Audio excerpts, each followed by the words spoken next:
I repeat, on the left side of the pan of the beam balance, you find there is a weight kept as 1 kilogram weight. This kg weight is itself the unit. Though it is a piece of mass, that is, so beam balance measures the mass, but if it is done with the weight as such, the term used, it is called a weight. So here it is 1 kg weight on one side. The other side, you see, some sugar is heaped. Some sugar, which is the granules, which are the small particles as such, that is heaped. If we compare by our eye estimation, we find that 1 kg weight takes less surface and less volume, whereas the sugar, which is heaped in the next beam, next pan, it's occupying more volume there. So it says that, as the headline, previous page it is, equal masses of different substances have different volumes. See the spaces taken by the both. 1 kg weight as a compact mass, it is taking less volume, whereas the heap of sugar is taking the much more volume than that. So different substances do have the same masses with the different volumes. The masses being same, as the beam is horizontally standing, masses being same, volumes differ. The reason is that is the particles of 1 kg weight of a solid mass as piece of iron is more compact than the sugar, which are loosely heaped on the other side of balance, which occupies more volume. That is the activity number 5 in your textbook. Activity number 5, in the next diagram you find, there is the beam balance. This beam balance, one side it is having iron, it is written, the other side is written aluminium.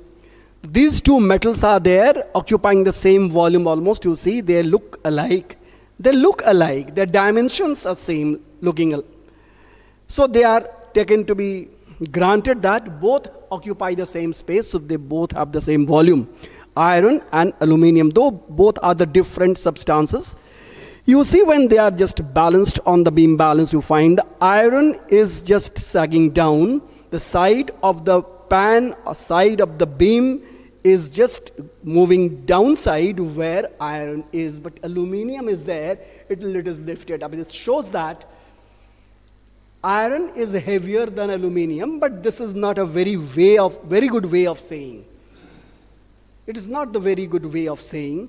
Though they have the same volumes, so they have the different masses in them, so they differ by their density as a common factor.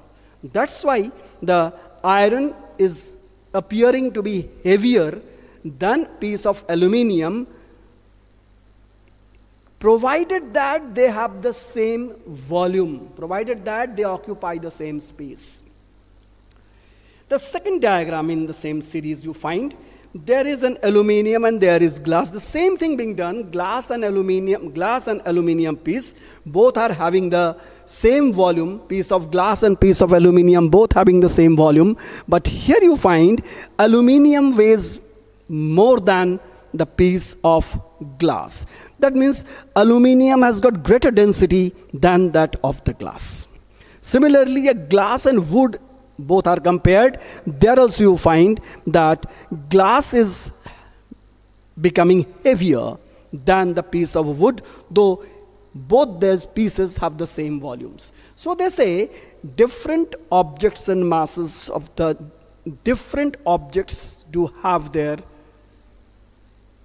masses different if they occupy same volume. So there must be a common factor between these pairs. This common factor is density. Density is more or less. Another diagram, the next page you find, that is 1.13, that you find milk and water. Not only solid substances, milk and water. A glass of some volume, fixed volume, is containing milk, and another glass have the same volume is containing water. When both are weighed in the same balance, you find milk appears to be heavier. This is due to the milk is more dense than water, that we can say as such. These are here summarized in your text. Now we go mathematically what's called density. Density means mass per unit volume. Very small and very precise form of definition, mass per unit volume. This shows that mass of 1 unit volume of a substance is called density. That means density can be having a word formula as such, that is mass of the body. This can be a solid body, can be liquid body, can be gaseous body, divided by volume of the same body. This can be symbolized as, sometimes density is given D, mass as M, and volume as capital letter V. Also in higher classes, as you move, this D term will not be used. For density, we'll be using a Greek letter called rho. This can, rho is equal to mass by volume. This can also be said. This is not P, this is a Greek letter called rho, R-H-O. This can be taken as your density term. Now, the units. If you know the word formula or mathematical formula, units are very easy to be found. Units, in case of CGS unit, mass unit is gram, divided by volume unit is centimeter cubed. So,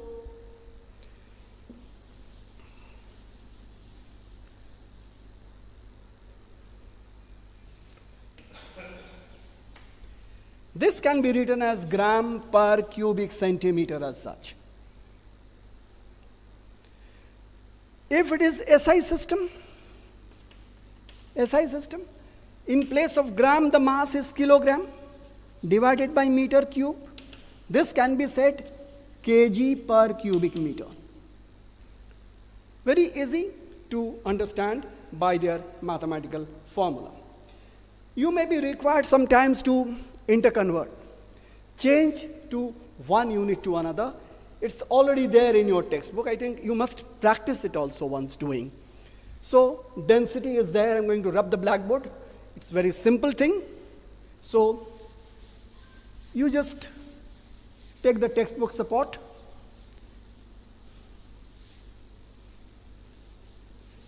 Change of unit. Say 1 kilogram per cubic meter.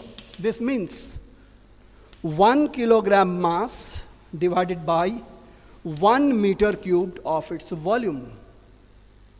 This means 1 kilogram can be converted to 1000 gram, and 1 meter cubed stands for 1 meter long, 1 meter wide, and 1 meter high. That means if we convert that in centimeter, that is 1000 gram by 1 meter means 100 centimeter into 100 centimeter into 100 centimeter. Altogether,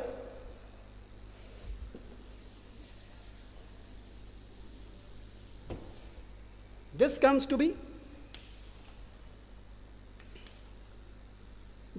here as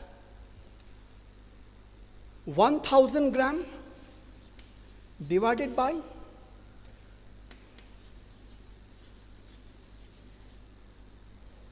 there are 6 zeros, centimeter cubed. So this says you can cancel 3 zeros here. So it stands as 1 gram by 1000 centimeter cube. This value is actually of 1 kg per cubic meter.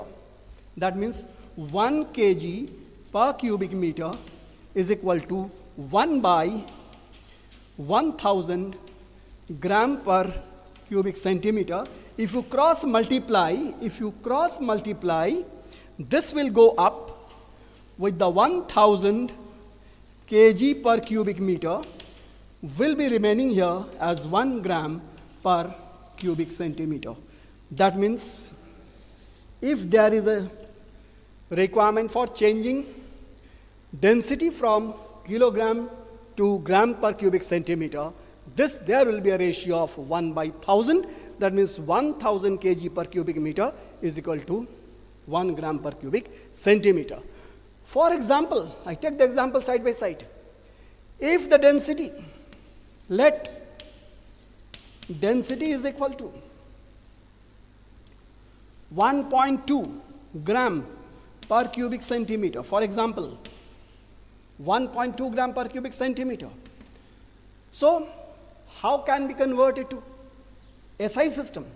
1.2 into 1000 kg per cubic meter.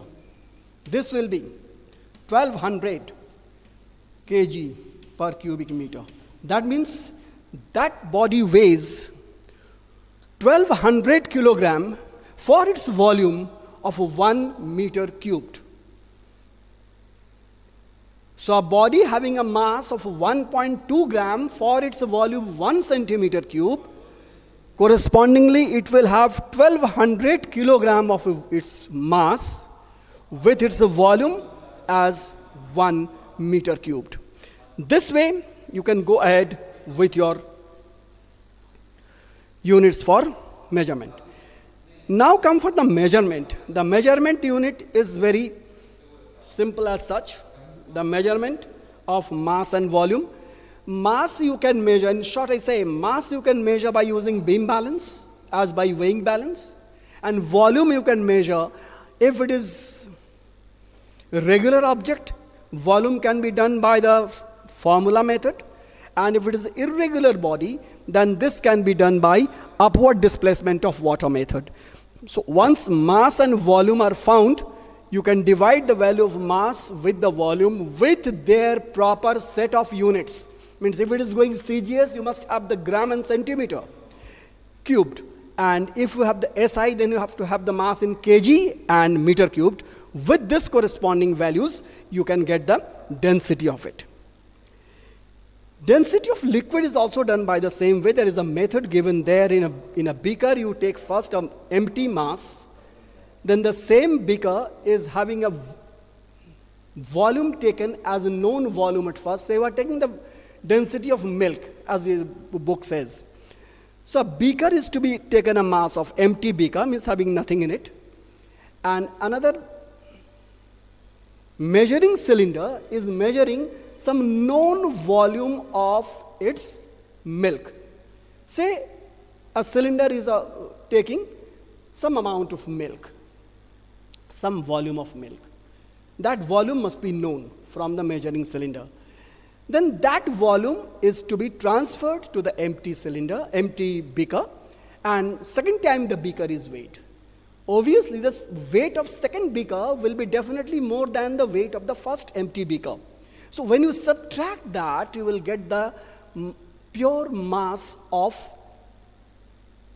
milk that you have taken, whose volume is already known from this measuring cylinder. So then you get the mass of the quantity of milk, and also you got the volume of the quantity of milk. So when you divide the mass in gram by quantity of milk in volume in centimeter cubed, that will be the density of milk here. Similarly, other liquids can also be chosen as such. There in your page number 11, there is one list which is giving you the densities of different objects, lighter objects and heavier objects, solids, liquids, and no gases over here. You find out of the liquids, mercury is having a very high density. Cork is having very small density, you see, in the solid. So that is only for your reference. That is to be also a few to be learned by heart, though you may not require that. Next comes as the speed. The speed work is that which says body is moving per unit time.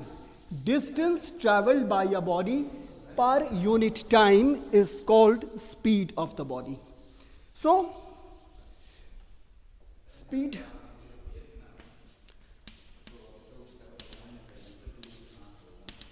distance traveled divided by time taken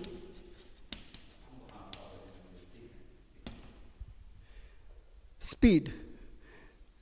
The rate of change of distance with respect to time. The definition can be done.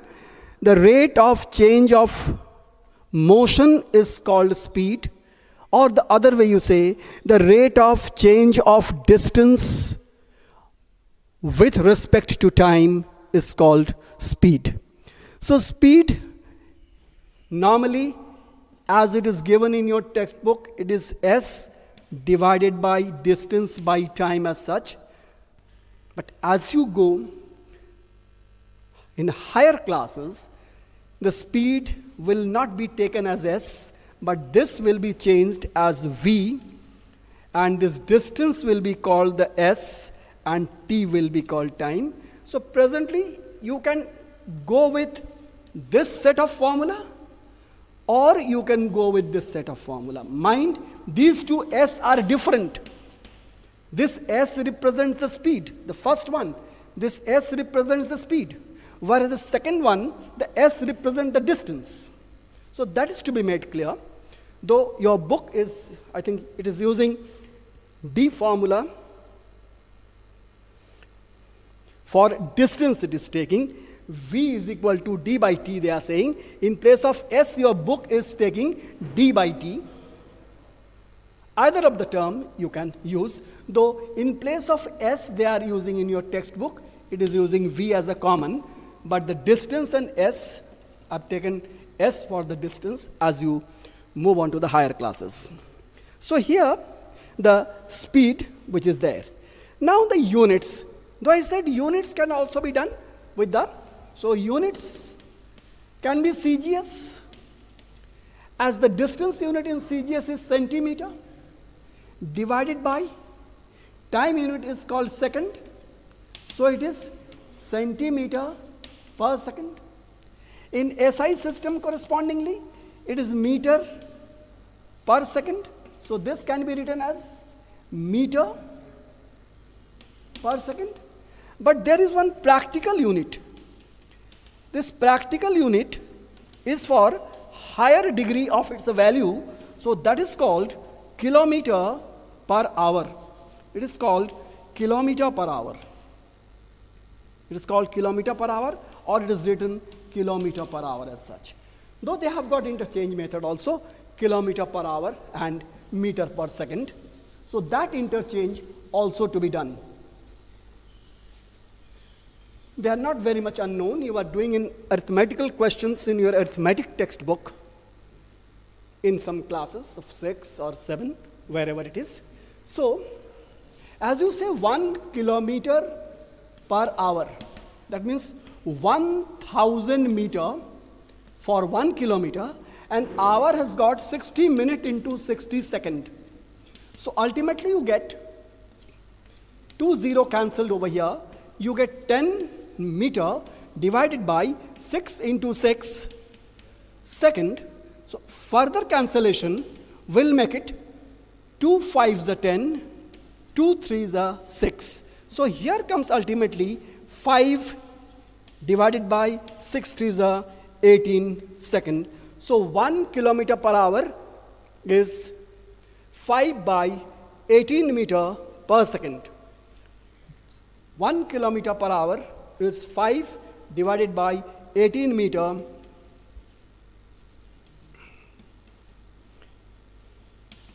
per second gets you a value.